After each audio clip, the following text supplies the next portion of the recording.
नमस्ते दोस्तों, मेरा नाम महेश माने और आप जुड़े हैं मेरे साथ मेरे यूट्यूब चैनल महेश माने के साथ। तो लास्ट वीडियो जो मैंने बनाया था वो बनाया था इवोल्यूशन ऑफ इंडियन ब्रीड कि टाइम के साथ कैसे इंडियन ब्रीड चेंज हो रही है। कुछ रीज़न्स के वजह जैसे कि इंसान के खुद की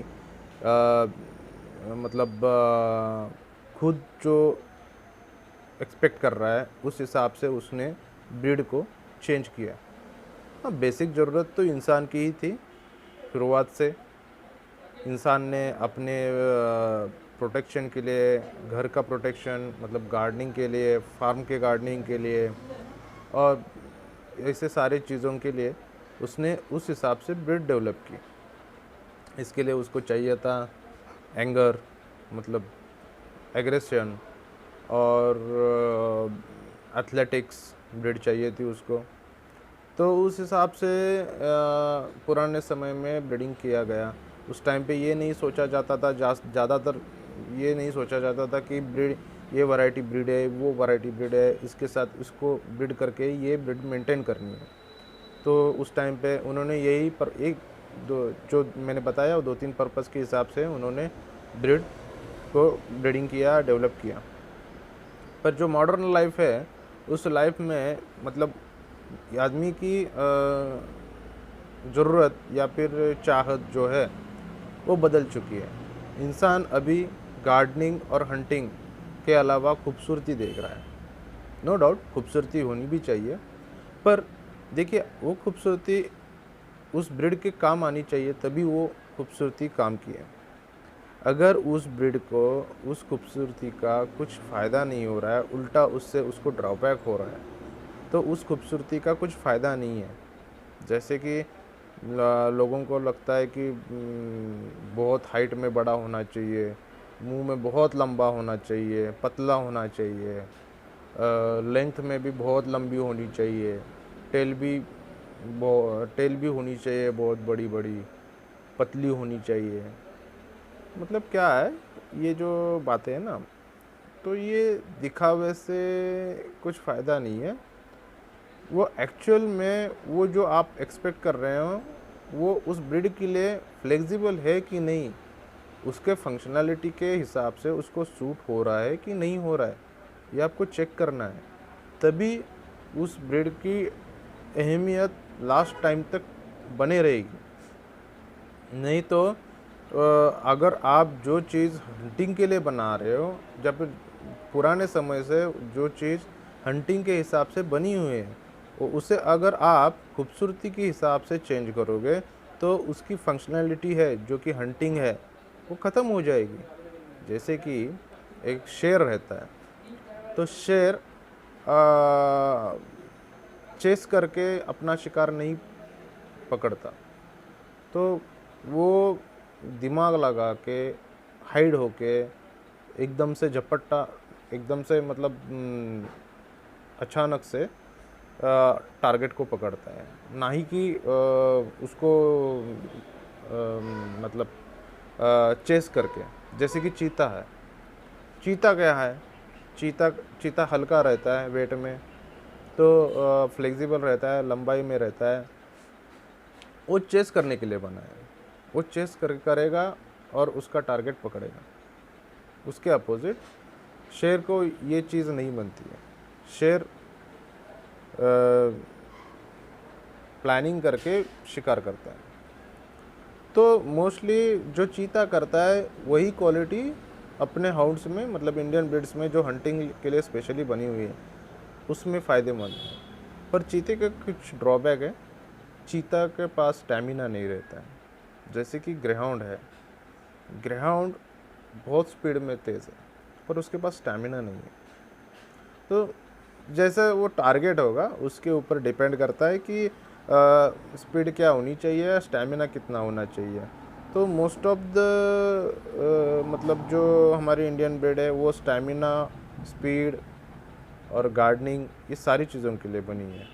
तो ये सारी चीज़ें उसमें मेंटेन रहने के लिए उसको ज़रूरत है एक स्पेसिफिक उसका बॉडी स्ट्रक्चर, स्पेसिफिक उसकी सारी बॉडी की height, length tail set, head shape, shape, chest size, pasterns, मतलब ये सारी उसके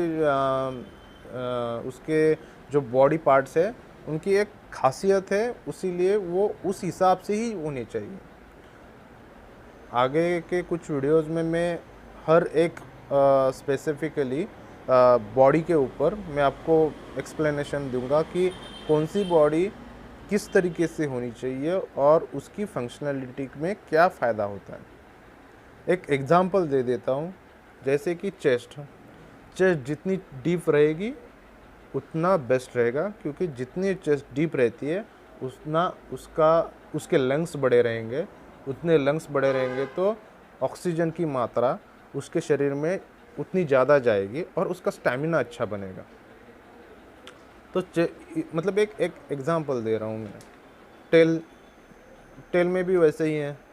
टेल कुछ लोगों को बोलते हैं टेल पतली होनी चाहिए, मतलब पतली होनी चाहिए और लंबी होनी चाहिए।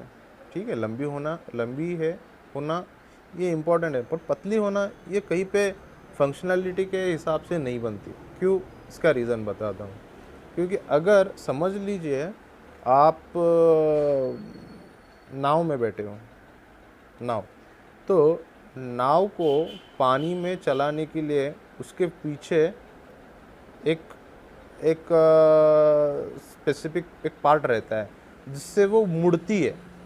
ठीक है, तो उस नाव को मुड़ने के लिए उसकी ज़रूरत रहती है। अगर वो मुड़ने के लायक ही नहीं पार्ट बनेगा तो वो मुड़ेगी ही नहीं, तो उसका फ़ायदा ही नहीं होगा उसको।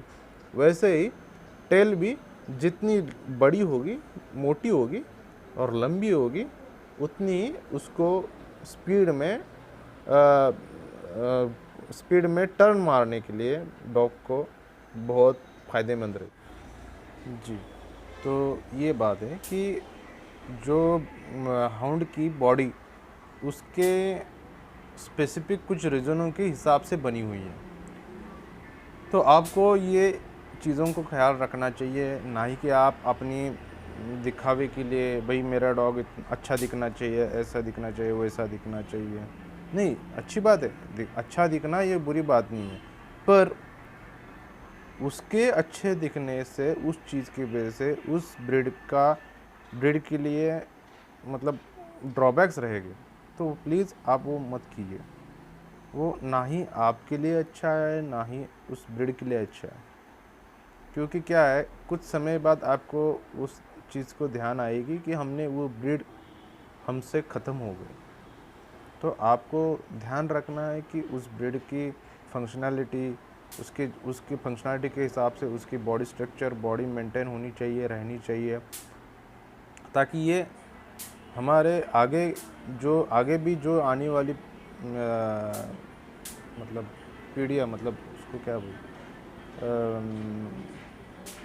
आगे की जो जनरेशन्स है, तो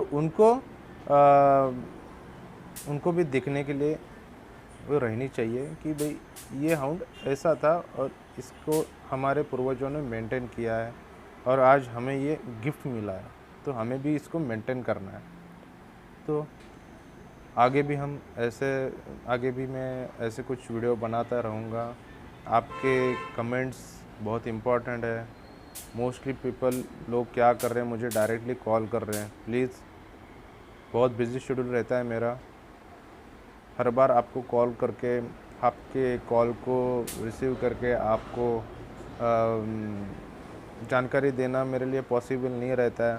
तो आप प्लीज़ आपके जो भी इश्यूज़ है, आपको जो भी डाउट्स हैं मन में, तो आप कमेंट में डाल दीजिए, ताकि मैं आपको आपके वो जो डाउट्स हैं क्लियर कर सकता हूँ वीडियोस के ज़रिए।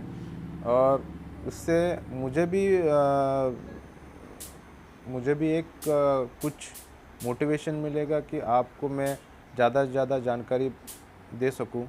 तो प्लीज़ कीप इन टच, आप बने रहिए मेरे साथ और मेरा यूट्यूब चैनल सब्सक्राइब ज़रूर कीजिएगा, भूलिए मत। कमेंट करना है आपको, लाइक भी करना है, शेयर करना है। सबसे बढ़िया बात यही है कि आपको शेयर करना है ताकि मेरा वीडियो ज़्यादा से ज़्यादा लोगों के पास जाए। तो आई होप मैं आपके लिए ये काम अच्छा कर रहा हूँ। तो अगर कोई इशू है तो आप मुझे प्लीज़ बताइए, कमेंट कीजिए। जय हिंद।